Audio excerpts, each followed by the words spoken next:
Thank you all for giving me this opportunity to present the research, which was funded partially by UCL Global Challenge Global Engagement Fund, as well as TPU internal grant. And we had fairly a large research team spread over in London, as well as in Delhi and Calcutta.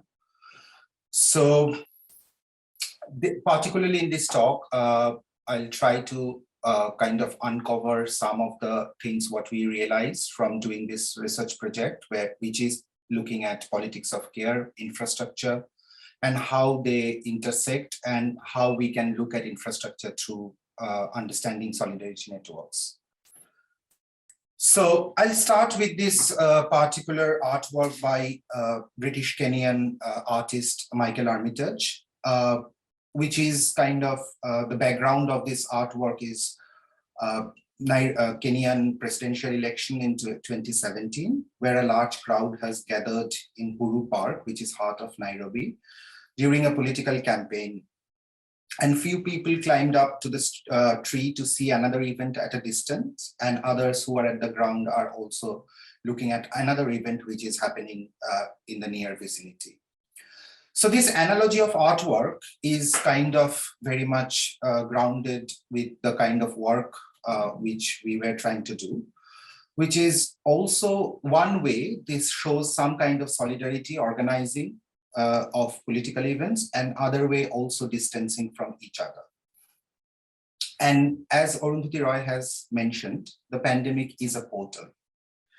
She states, quote, "Historically, pandemics have forced humans to break with the past and imagine their world anew. This one is no different. It is a portal, a gateway between one world and the next. We can choose to walk through it, dragging the carcass of our prejudice and hatred, our avarice, our data banks and dead ideas, our dead rivers and smoky skies behind us. Or we can walk through lightly with little luggage, ready to imagine another world and ready to fight for it." So here, the pandemic has become a gateway for reconfiguring new normality. Here, the reconfiguration is also required for two reasons. Firstly, the pandemic has kind of also increased the temporariness of the urban through its continuous uncertainty and crisis. And secondly, the socio-spatial materiality of infrastructure was also changed because of reduced mobility, because of the lockdown, social distancing, and increased dependency on digital infrastructure. This is some of the statistics and figures which are coming from many of the British news outlets, like 200,000 people joined local support groups, mutual aid almost, COVID-19 mutual aid UK has almost 1,000 community groups. Almost 12 million adults in the UK started volunteering. Out of them, 4.6 million were first-time volunteers. And out of them, also 3.8 million were interested to volunteering again. So that kind of also shows us that there is an increased desire for people to volunteer. And that kind of frame the research idea which we were trying to explore. So here, we will try to also explain a little bit about how this particular pandemic and how infra making and unmaking happened with simultaneity. So the pandemic has exposed the paradox and vulnerability of infrastructure through its simultaneous presence and absence in cities. One way, absence of certain infrastructure failed to support marginalized groups, and some subsequently pushed many of the migrants in Indian or South Asian context far more in a marginal spot. Mumbai, Dhaka, Delhi observed a reverse flow of migration from cities to villages. Suspension of transport infrastructure compelled migrant workers to walk back thousands of kilometers back home to their village. Many died because of exhaustion, lack of food, shelter, and some got arrested by the state. Simultaneously, new forms of infrastructure were also kind of took place during pandemic through a network mobilization of various forms of solidarity network, which provided support, care, and various forms of resources to marginalized groups.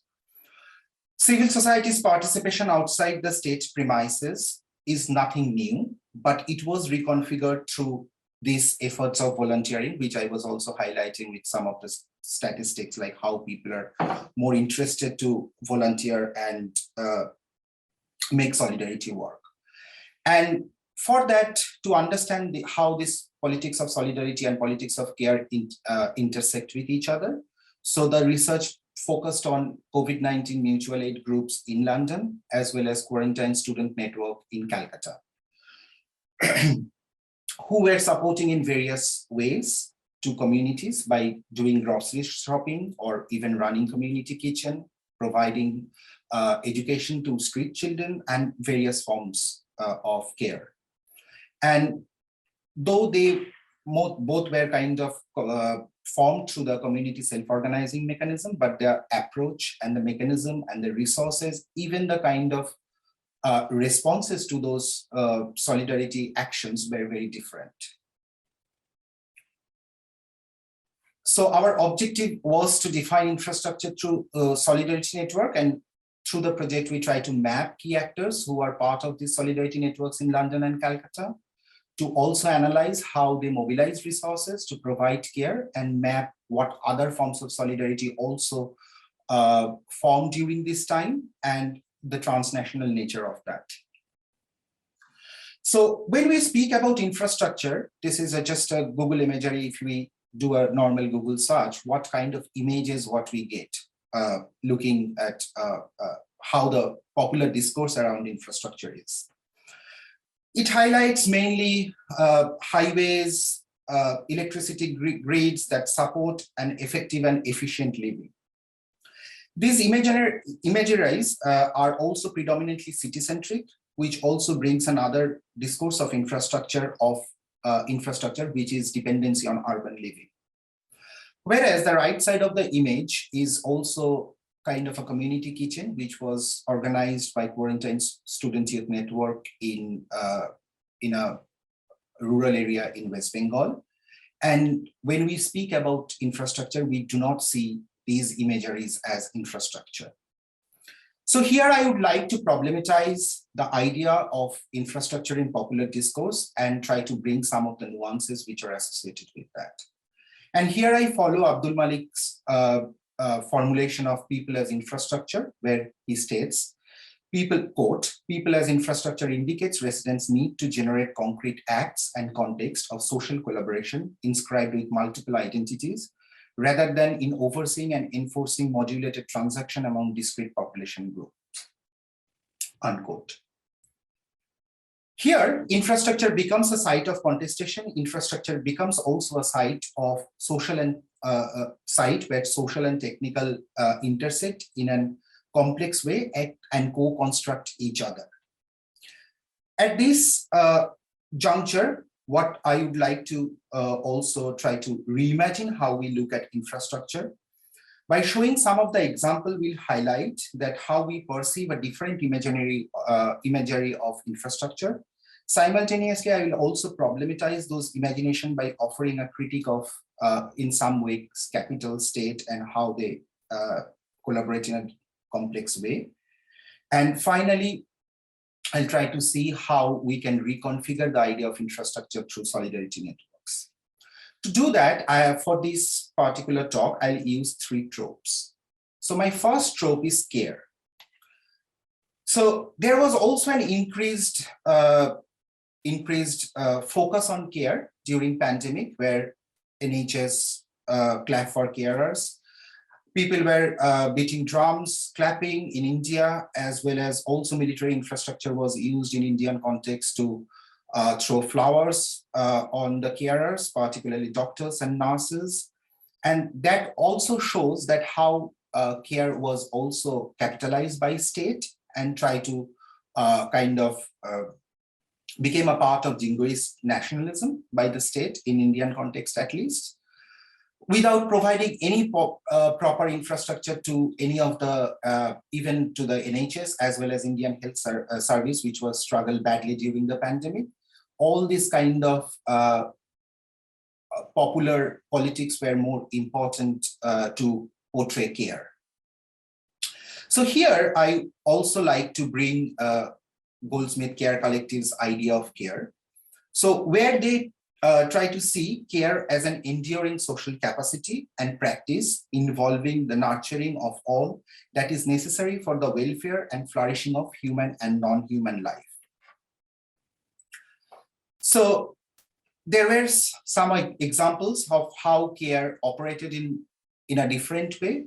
So the images here are actually showing some of the complexities which are associated with that. So Eat Out to Help Out was kind of a very popular scheme in context of the UK, where also it was kind of people were pushed to kind of be part of the capital's own accumulation logic, where the government kind of encourage people to go out more and eat in some of the shops which are on High Street who were struggling badly. But there was also an alternative discourse around that. The image, which is top right, actually shows that some of the community members try to also organize things where they were providing free meals to people who are COVID positive because they cannot go out and shop. The images at left comes from Harrow COVID-19 mutual aid group's poster. They try to provide support through grocery shopping, providing essential medication to people, collecting prescription, and even to have a friendly chat. And then again, I'll bring some more examples how care was manifested in Indian context. So where Quarantine Student Youth Network organized community kitchens, and they also organized something called Prithibir Pathsala, which translate into the global school, where they try to, the bottom image is actually from rural Bengal, where they just, some of the community mobilizer organized kids who couldn't go to school and just started providing them basic science and mathematics education. Whereas the image below and left side also shows another school, a part of Prithibir Pathsala, where they just took someone else's rooftop space and just put a blackboard and started organizing some of the educational activities there with the slum kids who couldn't go to school because of the lockdown. So my second trope is people. And again, here, I would like to reiterate how I particularly looked at people as infrastructure. So as I already highlighted, that Quarantine Student Network also organized a lot of community kitchen where they received funds from diasporic Indian communities, students, crowdfunding exercises, and they run various community kitchens where they were providing free foods to people who lost their job, people who were vulnerable in informal settlements in India. And the bottom image is actually from the COVID-19 Mutual Aid UK's webpage, where they were starting organizing to support the vulnerable communities. So where they also created a map where you can actually put your postcode and then you can get which is the local group nearby, near you. And all this kind of community mobilizing was happening during the pandemic last year. So I'll go to this little bit later, but I'll also try to show some of the differences which happened in COVID-19 mutual aid group in London and the kind of solidarity networks which were formed in Calcutta. So in many cases, the COVID-19 mutual aid group never received any much responses from the communities to also get support. And there are various reasons which were kind of associated with this, which I'll explain later on. But whereas the groups in Calcutta received overwhelming requests for providing support and care. and why these kind of differences exist, both where both the communities were self-mobilized, providing some kind of support, but still there was a difference in terms of the demand of that kind of support. Sorry. So then my third trope is solidarity. So how we look at solidarity. So these both images are from London. So one was because of the farmers' protest, which was also happened during the pandemic time, where a lot of Indian diasporic communities in London brought tractors to heart of London and run a protest march against the farmers' bill, which was introduced by the right-wing government. The left side image is from a Gurudwara in Southall, where they put this political poster like "No farmers, no food, no Punjab." And again, this was very much dominated by the Punjabi Indian diasporic community. And this also shows that there are certain kind of transnational nature of this kind of solidarity networks. Also, during the pandemic, Khalsa Aid, which was very important solidarity network, which provided a lot of support to people in India who were suffering because of the pandemic. So Khalsa Aid brought a huge amount of humanitarian relief and sent it to India by their different kind of diasporic network. So this shows that the kind of differences which exist between the type of materiality of the care. And that kind of materiality of the care also impacted the way COVID-19 mutual aid group never received much responses from the community, whereas which has a strong relation with the post-colonial diasporic community here in London, also provided a lot of support, which were very much more material, where they were sending them medical equipments, food, and a lot of other things. And at this juncture, I would also try to look at how occupancy becomes a very important part of infrastructure. Recent resistance movements were also flourished during this pandemic and a little bit before the pandemic across the globe, which also highlights that how spatial occupation becomes an important praxis to exert rights. Here, occupation becomes essential for two reasons. Firstly, in urban areas, spatial occupation heightens the visibility of any kind of solidarity and extending the right to resist for a broader political imagination. Secondly, spatial occupation also countered the dominant hegemonic spatial logic. In the context of India, there were two very recent protests which also adapted the idea of spatial occupation as an essential tactics to counter state and judiciary power.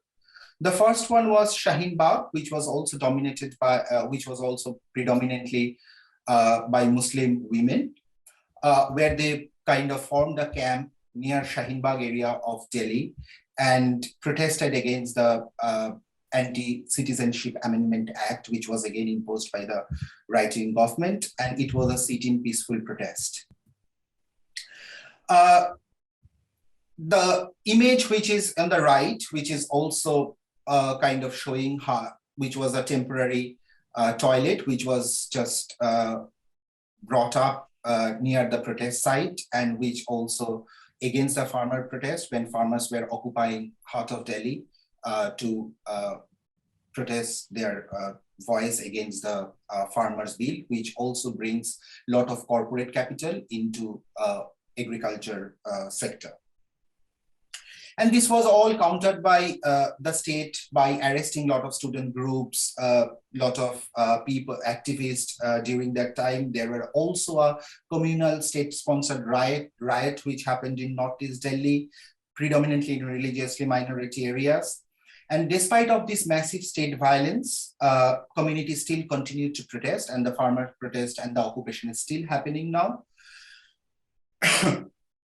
And this protest also becomes an important site for looking at what kind of infrastructure is required to occupy space and bring right to resist in the popular imagination. Raktim, just as a reminder, it's 20 minutes So if you can... How much time is left? It's 10:22 now, so... Okay, I'll just quickly wrap up then. Yeah, things up. So Sorry these about are that. thank you.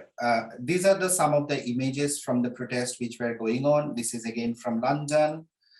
And finally, I'll also try to showcase that how various forms of artifacts of resistance kind of emerged during this process. A lot of pamphlets, posters came out, as well as there was also a newspaper called, which was also emerged during this protest, which is called Trolley Times. And now we will look at what are the limits and possibilities of solidarity. So Jamie, who is an organizer, academic, as well as IWEG member, who said people in Bethnal Green trusted mosque more than us when we try to offer help to, through the community groups. Charlotte also expressed, who was part of COVID-19 mutual group, that one political activist guy just mansplained me when I try to give an opinion. Simultaneously from India, an organizer, Shayam, who also said Hope Kolarov, which was also an important movement, student movement in Calcutta, paved the way for enabling solidarity amongst us. So there are a lot of fissures, fractures, and possibilities which are also associated with solidarity. COVID-19 mutual aid group also observed a certain kind of middle class activism and surveillance by the middle class people in their community, where the community couldn't trust them. There were also, in Indian context, women's agency was kind of lost in the process of this occupation. So there was a failure to understand the intersection of gender, class, and religion, how that operates within the solidarity networks, and also the transnational solidarity movements. So here, the important part that it is important to look at when we look at solidarity as infrastructure, it is also important to analyze what materiality of the services provided, how historically the communities are connected, and from COVID-19 mutual group, it is kind of prominent that areas which are dominated by traditional South Asian communities, they already had their own ties, so they never require someone else to kind of provide support to them.